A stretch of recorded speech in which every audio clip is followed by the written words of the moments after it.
So my husband and I tried to see Sound of Freedom today, and about an hour into the movie, this is at an AMC, an hour into the movie, we see this, what looks like smoke, and this horrible smell. It smelled almost like an electrical fire.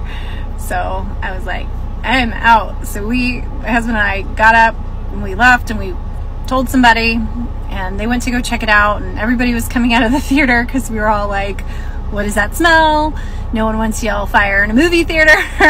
Come to find out, it was one of their projector bulbs was really overheating somehow, and the exhaust pipe was messed up. It like fell, and so all the smoke was pouring into the theater. So that was exciting. So this is the I'm so fix. sorry. That's the Walking worst around smell. spraying chemicals to cover up the other chemical smell.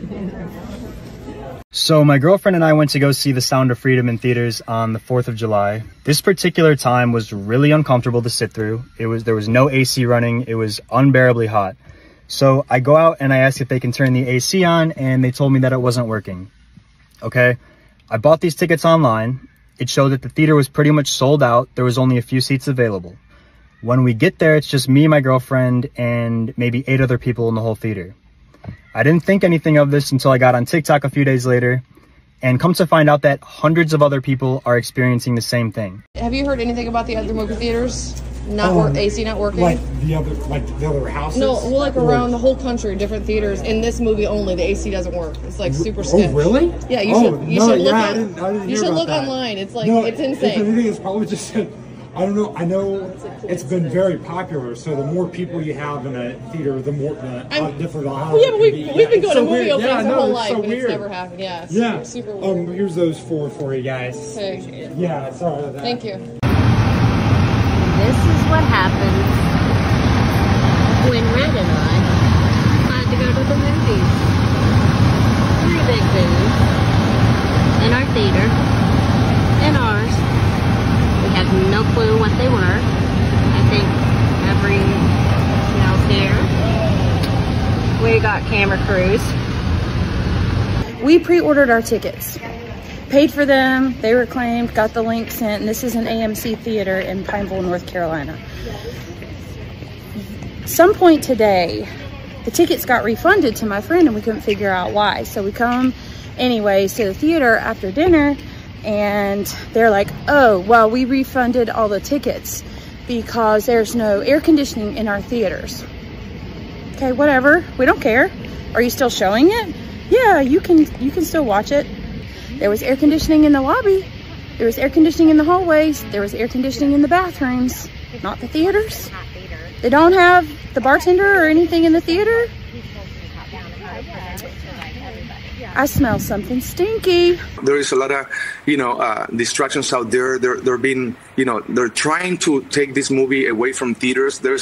I made this film 5 years ago. For 3 years, everyone passed. Netflix, Amazon. Everybody said, this is not for us. This is not for us. This is not for us. Fox, you said, produced it. Disney bought it, and Disney was very clear that they weren't going to do anything with it. The irony there is pretty almost poetic now.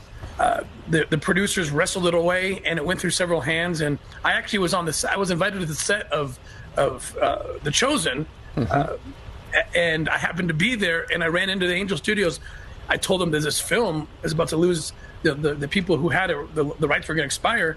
They jumped in and grabbed it, and I mean, they made a deal in 5 days. And we were fortunate enough, Jordan, to get Elon Musk. He actually tweeted out a couple weeks ago with the trailer, and it opened up Twitter as a free home for distribution. We're gonna see a Twitter release, I think mid-July. But there's been some criticism in the mainstream media where they suggest there's some sort of a connection to your movie and QAnon. Can you explain that? I think of the children that are really depicted in that film. I know what happened to them. Those children were the subjects of child rape videos. Those children were being sold for sex. In total, you see over 120 kids actually are rescued in the story that's being depicted, even if the movie doesn't get into all of them. These are real kids. I see them. I'm still friends with them. So it's embarrassing and frankly grotesque for this guy who knows nothing to start throwing out terms like QAnon and connecting it to a real story. I mean, they're not even thinking about it. So what are they thinking about? We are generally speaking, we are the demand for consuming child exploitation material. Often we're the #1 producers. We're in the top 3 countries for destination countries. We are the ones pushing these movements about sexualizing kids, calling it sex education. We're the ones who are allowing or wanting children as young as 13 years old to be able to consent to anything, including body mutilation, which will only lead to consent laws around children being able to consent to have sex with adults. You know, we are the country that allows, in the last 2 years, 85,000 unaccompanied minors to come to our border and then be let in without any vetting, no background check. And what do you think's happening in the economy of pedophilia? We are the problem. We are the demand. We are creating this. I made a promise to God that I would dedicate my entire life to end child trafficking, because God's children are not for sale.